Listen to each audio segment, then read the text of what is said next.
I saw something very concerning this week. This concerns the residents of New York State. Starting this January, the state is going to outlaw any new builds that use oil, propane, or gas as a heating source. Basically, all roads point back to you have to just hook up your in-floor radiant heat to nothing but electricity. That triples what it costs to heat structures like this. The government knows that.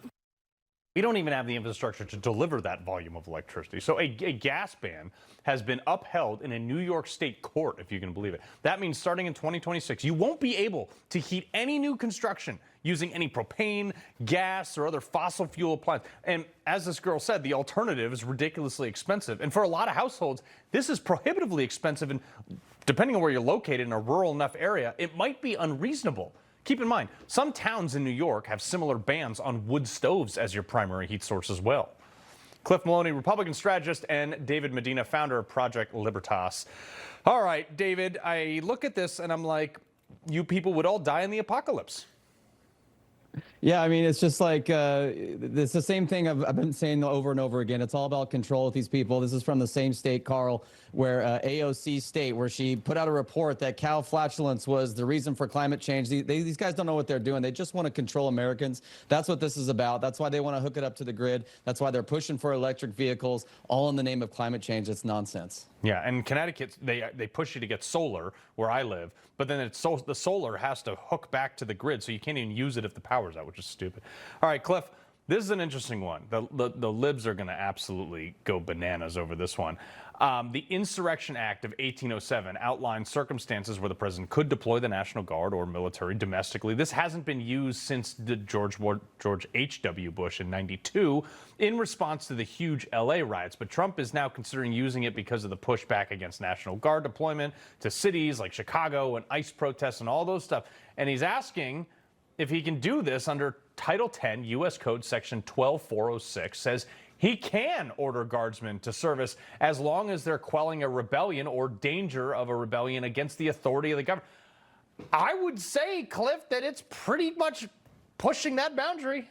Yeah, look, and I think this is a mandate, right? This was the mandate of the 2024 election. The people are tired of crime.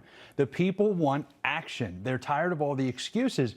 And what's hilarious is Democrats are okay with sending these National Guardsmen overseas, and some of the work they do over there is good work. But isn't it time now to say, look, we want to come home, we want to take care of this country?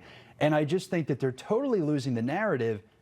But what do you expect? They're so out of touch with the American people. No, we want to keep having 30 people a weekend shot in Chicago. David, you were with Kristi Noem last week in Portland on this.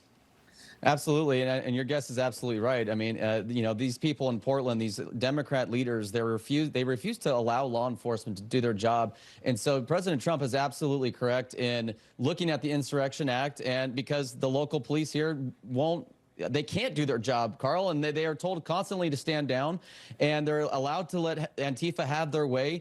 And, you know, when I was with Secretary Noem last week, I mean, that was one of the key points that she stressed was like, what kind of support are you giving the federal officers? And it's little to none, because this city here in Portland is controlled by Antifa. It's controlled by far radical left, far Democrats. And this is just the same story over and over, Carl. Yeah. They're just tying the hands of law enforcement. And thank God President Trump is looking at this. Well, we know that one police department in one city told their officers not to respond. So, I mean, like, you got to do something about it. I got to get to George Stephanopoulos, okay? This hack cut the vice president of the United States off on his broadcast yesterday over Tom Homan bribery claims. Roll it. The American people would benefit much more from that than from you going down some weird left-wing rabbit hole where the facts clearly show that Tom Homan didn't engage in any criminal wrongdoing. It's not a weird left-wing rabbit hole. I didn't insinuate anything. I asked you whether Tom Homan accepted $50,000, as was heard on an audio tape recorded by the FBI in September 2024, and you did not answer the question. Thank you for your time this morning. No, George, I said that I don't. Up next, we'll be right back. Yeah, Cliff, they would have charged him in 2024 if he did something wrong, right? What do you do when you're losing? You shut down your opponent's ability to speak, right? That's exactly what's happening here. Who are these people still watching George Stephanopoulos? I didn't know he was still on air. But when you have to be forced to see clips like this, it reminds you they're not trying to have honest conversations or honest debates. To them, it's all theater.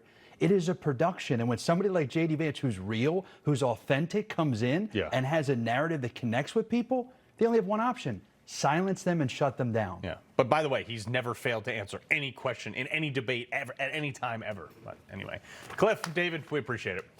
Thanks, Thank you, Carl. All right, it's only Monday, but have a great week anyway. All right, coming up, the IRS announcing annual inflation adjustments for dozens of tax provisions. Stay tuned as we break down what those changes in the big, beautiful bill mean for you next.